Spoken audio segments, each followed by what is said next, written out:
నామమునకు మహిమ కలుగును గాక. Praise the Lord.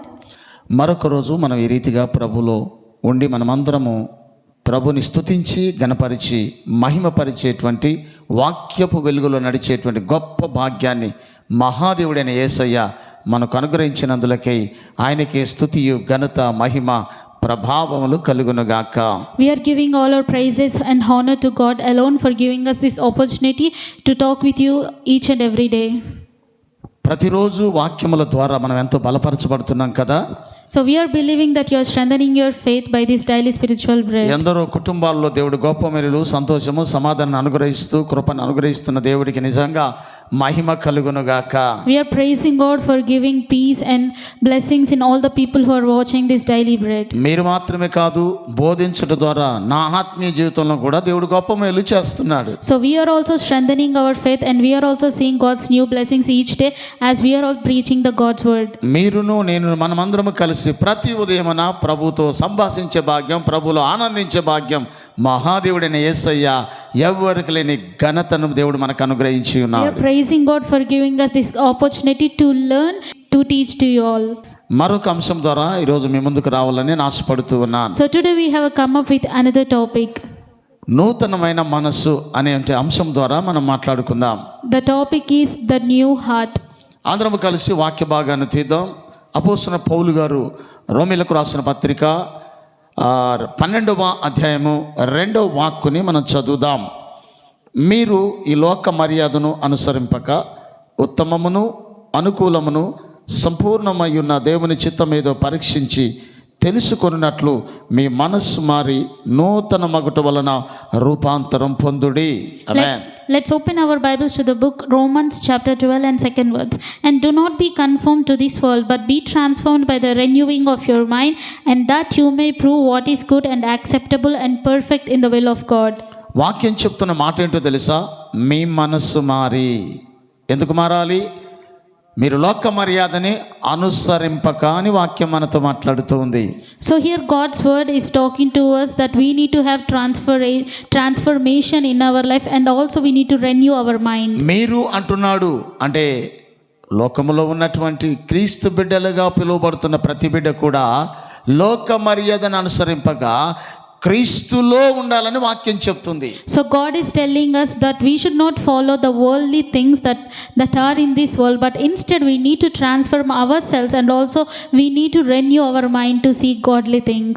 లోక మర్యాదను అనుసరింపక ఉత్తమమేదో అనుకూలమేదో పరీక్షించి తెలుసుకోమని వాక్యం మాట్లాడుతుంది. So God is telling us that we need to choose what is good and acceptable and what is perfect will of God. వాక్యములో రాయబడినటువంటి మాటని మరొకసారి నేను చదువుతున్నాను.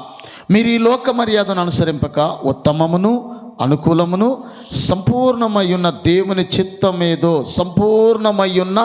దేవుని చిత్తమేదో పరీక్షించి తెలుసుకున్నట్లు, అది తెలుసుకోవాలి అని అంటే మీ మనస్సు మారి నూతన మగుట వలన మీరు రూపాంతరం పొందుతారని వాక్యం మాట్లాడుతుంది. So here God is talking to us to know what is God's perfect will. God is asking us to know what is God's perfect will and asking us to live in God's perfect will, which means if we transform ourselves only, we can stay in God's perfect will. మనసు మారటం అంటే మార్పు మొదటగా మనసులోనే మొదలవుతుంది. So here God is asking us we need to have a new heart or a change in heart. God is saying this because a change can happen first in heart. అక్కడ మొదలైనటువంటి ఆ మార్పు మనిషినే మార్చేస్తుంది. So the change that has developed in our heart will change a human being. ఎలా మారుస్తుంది? అసత్యాలను సత్యాలుగా మార్చేటట్టుగా చేస్తుంది. So it will change us to believe the truth. ఏ వ్యక్తి అయినా అసత్యం వైపు పరిగెడుతున్నాడు అని అంటే అది తప్పు, అది నిజము కాదు అని తెలియజేసేంతటువంటి కృప ప్రభు అనుగ్రహిస్తాడు. So if a person is going through the things that are not truth or not worthy, then God's guidance will tell us that you are going to a wrong path and that is not the one which you need to go through. That is how God will guide us. మనస్సు మారి రూపాంతరం పొందడం అంటే అదే. నీ మనస్సు మారాలి, మనిషి మారాలి.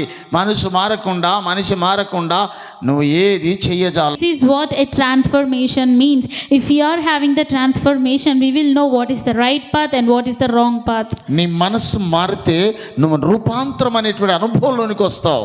So if your heart is changed, then it is obvious that you will have a true transformation in yourself. ఎలా నీ మనసు మారుద్ది, ఎలా నీ తలంపులు మారుతాయి, ఎలా మార్పు వస్తుందంటే దేవుని వాక్యము ద్వారా మాత్రమే అది సాధ్యమై ఉన్నది. So how can we have a change in our heart, or how can we change the emotions or the feelings that we are having? It can only happen when we start to read Bible. వాక్యం మన హృదయ లోతుల్లోకి వెళ్ళుట ద్వారా, వాక్యమైన దేవుడు మనతో మాట్లాడుట ద్వారా, వాక్యమైన దేవుడు మనల్ని గద్దించడం ద్వారా మన మనస్సు మారి మనం రూపాంతరం అనే అనుభవంలోనికి వస్తాం. So when we read Bible, God will start to do a miracle in our life, a change in our life that will completely change our life forever. నేటి క్రైస్తవ బిడ్డలు చాలా మందిని నేను చూస్తున్నటువంటి విషయం ఏంటో తెలుసా?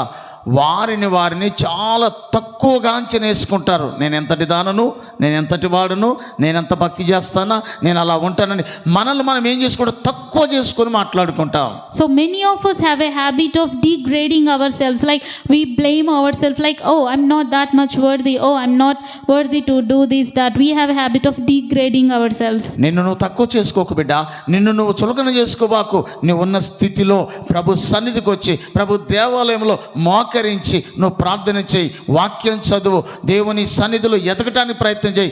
తప్పకుండా తక్కువ చేసుకునేటువంటి నిన్ను నా దేవుడు నిన్ను నిండార్లుగా ఆశీర్వాదకరంగా నిలబెట్టునుగాక. Amen. So dear friend, never degrade yourself in front of anyone or anywhere. Instead, come to God's presence, kneel down in God's presence and start to pray and start to ask God to give you guidance and knowledge. Then God is ready to give you God's guidance and knowledge as well in your life. And then God is ready to bless you as a blessing to many people. చాలామందికి ఎందుకు అలా తక్కువ చేసుకొని మాట్లాడతారో తెలుసా? భయం. అయ్యో నేను అది చేయలేను, నేను ఇది చేయలేను, ఇలాగ నేను ఉండలేను, అలాగ నేను బ్రతకలేనటువంటి భయము వారిని వేధిస్తున్నటువంటి దానిని బట్టి వారిని వారు తక్కువ చేసుకుంటూ, నేను అలా చేయలేను, నేను ప్రార్థన చేయలేను, నేను వాక్యం చదవలేను, నేను పాట పాడలేనని వారిని వారు తక్కువ చేసుకుంటూ మాట్లాడుతూ ఉంటారు. నేను చెప్పగలను, నువ్వు వాక్యం చదవాలన్నా, నువ్వు ప్రార్థన చేయాలన్నా, నువ్వు పాట పాడాలన్నా దేవుని అనుగ్రహము, దేవుని కృప ఉంటే తప్ప అది నువ్వు చెయ్యజాలవు. So do you know why we degrade ourselves? We degrade ourselves because of the fear we have. We feel like, oh, I can't live that rich life, I can't reach that thing in my life. Because of the insecurity, inferiority feeling that we are having in ourselves, we start to degrade ourselves. We should never degrade ourselves. Instead, we should put our faith in God. If we have faith and come to God's presence and ask God, He is ready to bless us. మొదటగా నేను చెప్పగలిగిన మాట ఏంటో తెలుసా? ముగింపు సమయంలో నీ మనస్సు మారాలి. నీ మనసు ఎప్పుడైతే మారుతో నువ్వు రూపాంతరం అనే అనుభవంలోనికి వస్తావు. నీ మనసు మారాలంటే దేవుని వాక్యం దగ్గరికి రావాలి. వాక్యమైన దేవుడు నిన్ను దర్శిస్తాడు, వాక్యమైన దేవుడు నీతో మాట్లాడుతాడు, వాక్యమైన దేవుడు నీ బలహీన సమయంలో నిన్ను బలపరుస్తాడు. నీ బలహీనతను తీసివేసి ఒక బలవంతురాలిగా, ఒక బలవంతుడిగా చేస్తాడు. ఇదిగో క్రైస్తవ బిడ్డల విషయాల్లో, మేము బలహీనం అనుకునే వారి విషయాల్లో దేవుడు తన బలమైన కార్యాలు చేసి వారిని గొప్ప సాక్షులుగా నిలబెట్టేటువంటి సందర్భాలను మనం బైబిల్లో చూస్తాం. ఎంతోమంది సాక్ష్యాలను కూడా మనం చూడగలుగుతూ ఉన్నాం. So dear friend, if you want to have a transformation in your life, just know that this is the time for you to have a transformation in your life, and also the best time to renew your mind and focus on God, and also know what is God's perfect will and stand in God's perfect will. బలము ఎప్పుడు నీకు ఒక్కరోజు ప్రార్థన చేయడం ద్వారా రాదు. నువ్వు ప్రతిరోజు ప్రార్థించడం ద్వారా, నువ్వు ప్రతిరోజు వాక్యం చదవడం ద్వారా ఒక నూతనమైన బలాన్ని నువ్వు పొందుకుంటావు.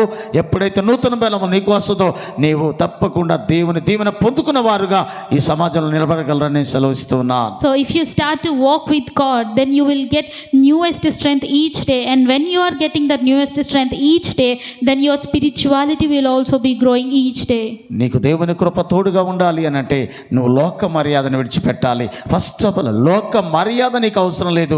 దేవుడిచ్చేటువంటి కృపని మనం పొందుకోగలగాలి. దేవుడిచ్చే ధైర్యం మనకు కావాలి. దేవుని దయగలిగిన హస్తం మనకు తోడుగా ఉండాలి. ఇవన్నీ మన జీవితంలో జరగాలంటే నీవు లోక మర్యాదని అనుసరించకుండా దేవుని చిత్తమేదో, ఆయన అనుకూలమేదో, ఆయన వైపు చూస్తూ గనుక నువ్వు నిలబడగలిగితే నా దేవుడు నిన్ను ధైర్యవంతుడిగా, నా దేవుడు నిన్ను ధైర్యవంతురాలుగా నిలబెట్టి గొప్ప సాక్షులుగా వాడుకొనుగాక. So if you want to have a reformed thing in your life, if you want to be reformed, then you need to leave all the worldly things that are pulling you backward. You need to leave the things that are against our God, and you need to have the godly things in yourselves in order to be close to God, in order to draw yourself close to God. If you are doing so, then you will receive many blessings in your life, and remember, your life will also be a greatest blessing to many people. Bible గ్రంథంలో ఒక సందర్భాన్ని గుర్తు చేయాలనుకుంటున్నాను. లోతు కుమార్తెలు ఇదిగో లోక మర్యాదను అనుసరించి లోకానుసారమైన పద్ధతులను చూసి చరిత్రలో లేకుండా పోయారు. విడిలారా, లోక మర్యాద మనకు అవసరం లేదు. దేవుడి చిత్తం ఎట్లుందో, దేవుడు ఏమై ఉన్నాడు, మన పట్ల ఆయన ఉద్దేశం ఏమై ఉన్నదో, ఆయన మన పట్ల ఏం చేయనై ఉన్నాడు, అది మనకు అవసరమై ఉన్నది.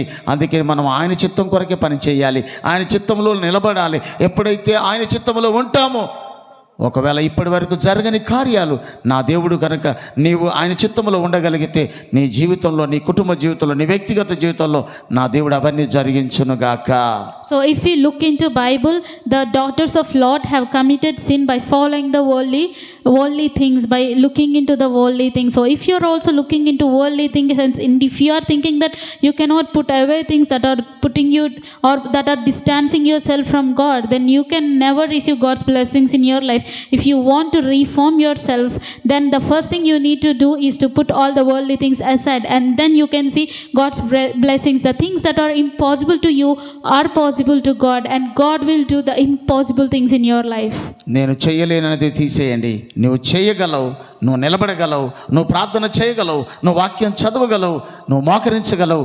అది కనుక నువ్వు ప్రారంభించగలిగితే నీ జీవితంలో, నా జీవితంలో, మన జీవితంలో దేవుడు గొప్ప కార్యాలు చేసి ఒక మహోన్నతమైన దేవాతి దేవుడు మనలందరినీ కూడా తన కృపకు పాత్రులుగా నిలబెట్టి జరగని కార్యాలను చేసి తన గొప్ప సాక్షులుగా వాడుకొనుగాక. So just remove the thought that I can't in your life and start to rewrite it. I can do all things in Christ. Then you will definitely see many miracles in your life, and you will definitely do many things that you felt like you cannot do. You will start to read Bible, you will start to sing in God's presence. You can also be able to preach in God's presence, and you will do many things through God who strengthens us. నువ్వు చేయగలవు. తిరిగి ప్రారంభించు. ఎక్కడ పడిపోయావో ఆ స్థితిలోంచి నిలబడు. ఒకవేళ ప్రార్థన జీవితంలో పడిపోయావేమో, వాక్యం చదవలేని స్థితిలో పడిపోయావేమో, ఏ స్థితిలో పడిపోయావో నా దేవుడు మరొకసారి నీకు గుర్తు చేస్తున్నాడు. నువ్వు లోకానుసారంగా నడవకుండా, లోక పద్ధతుల ప్రకారంగా నడవకుండా, అటువైపుగా వెళ్ళకుండా దేవుని వైపు కనుక నువ్వు తిరగగలిగి నీ మనసు మారి రూపాంతరపు అనుభవంలోనికి నువ్వు రాగలిగితే, నా ప్రభు అయిన యేసయ్య నేను ప్రకటించే గొప్ప దేవుడు నీ కుటుంబంలో కూడా గొప్ప మేలులు చేసి నిన్ను ఉన్నతమైన స్థితిలో నిలబెట్టి కోల్పోయిన ఆశీర్వాదాన్ని తిరిగి మళ్ళీ నీకు అనుగ్రహించి గొప్ప సాక్షిగా వాడుకోవాలనేదే మా ఉద్దేశమై ఉన్నది. దేవుని వాక్యం ఆ రీతిగా సెలవిస్తుంది గనక నీవు రూపాంతరమైన అనుభవంలోనికి వచ్చుదుగాక. So dear friend, you might be a prayerful person before, and now you might be losing that grace on you, and you are not able to have that prayerfulness in your life. So now come back to God and ask him to transform your life and ask him to renew your mind. Then God is definitely ready to bring a change in you and your heart. And trust me, if you are going to do this, then you are going to be a blessing, and you will definitely live a blessed life in your life. ఒకవేళ ఇప్పటి వరకు కూడా నువ్వు రూపాంతరమైన అనుభవంలోనికి రాలేకపోతే, ఇంకా ఆత్మీయ స్థితిలో నిలబడలేకపోతే, ఈరోజు మీ కొరకు నేను ప్రార్థన చేయబోతున్నాను. మీరున్న స్థలంలోనే మీరు కళ్ళు మూసుకున్నట్టయితే ప్రార్థన చేసుకుందాం.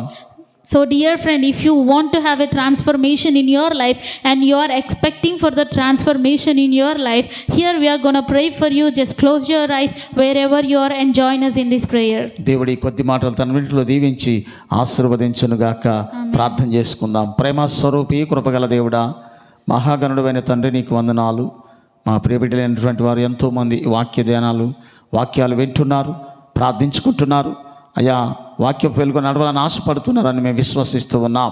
తండ్రి, ఈరోజు కూడా మరొక అంశం ద్వారా మీరు నీ బిడ్డల ముందుకు వచ్చి రావటానికి కృప సహాయం చేసి ఉన్నారు. తండ్రి, విన్న వాక్యాన్ని మర్చిపోకుండా, ఇదిగో తండ్రి వాక్యము సెలవిచ్చినట్టుగా ప్రభువా మేము లోక మర్యాదను అనుసరింపగా ప్రభువా అనుకూలమైనదేదో, ఉత్తమమైనదేదో, క్రీస్తు ఏ విధంగా ఉండమంటున్నాడు, ఎలాగ బ్రతకమంటున్నాడు, అలాగ బ్రతికి అయ్యా అలాగ జీవించేటువంటి మహాకృపని మా బిడ్డలైనటువంటి వారికి అందరికీ మీరు అనుగ్రహించమని ప్రార్థన చేస్తున్నాను. ఉత్తమం ఏదో తెలుసుకోగలగాలి, మంచి ఏదో తెలుసుకోగలగాలి, చెడేదో తెలుసుకోగలగాలి. ఆ రీతిగా తండ్రి నీ చిత్తములు నిలబెడుతూ మీరు ముందుకు నడిపించమని ప్రార్థన చేస్తున్నాం. ముఖ్యంగా తండ్రి మా మనసు మారగలగాలి, మా శ్రోతల మనసు మారగలగాలి, మా బిడ్డల మనసు మారగలగాలి, వాక్యం వింటున్న బిడ్డల మనసు మారగలగాలి. లోకానుసారమైన మనసు ఉంటే, లోకానుసారమైన ఆత్మ ఉంటే, యేసు నామములో ప్రతి లోకానుసారమైన ఆత్మ మనసు తొలగిపోయి రూపాంతర అనుభవంలోనికి వచ్చి క్రీస్తు కలిగిన మనసు కలిగి ఆయన సన్నిధిలో నిలబడేటువంటి కృపనిచ్చి బలపరిచి సహాయమును చేయుమని యేసు నామములో అడిగి వేడుకొని ప్రార్థిస్తున్నాము తండ్రి. ఆమేన్. Dear Jesus, Lord, thank you, Lord, for giving us another beautiful day, Lord. Lord, help us to choose what is good and what is acceptance in your sight, Lord. Also help us to know your perfect will, Lord. Help us in choosing what is right, what is wrong, Lord. Please help us to choose the righteous path, Lord. Please help us to live a life that you are expecting from us. And please help us to leave all the worldly things that are pulling us downward, Lord. Lord, help us not to distance ourselves from you. Lord, help us to draw ourselves closer to you each and every day, Lord. Please help us to have a mind so that we can put our focus and we can stay strong in you, Lord. Please bless each and every one of us who is joining this prayer, Lord. Please be with them, help them and protect them throughout their day. In Jesus' name I pray. Amen. ఆమేన్. ప్రభు మిమ్మలను మీ కుటుంబాలను నిండారులుగా దీవించి ఆశీర్వదించును గాక. May the Lord bless you and your family abundantly. Thank you. Thank you.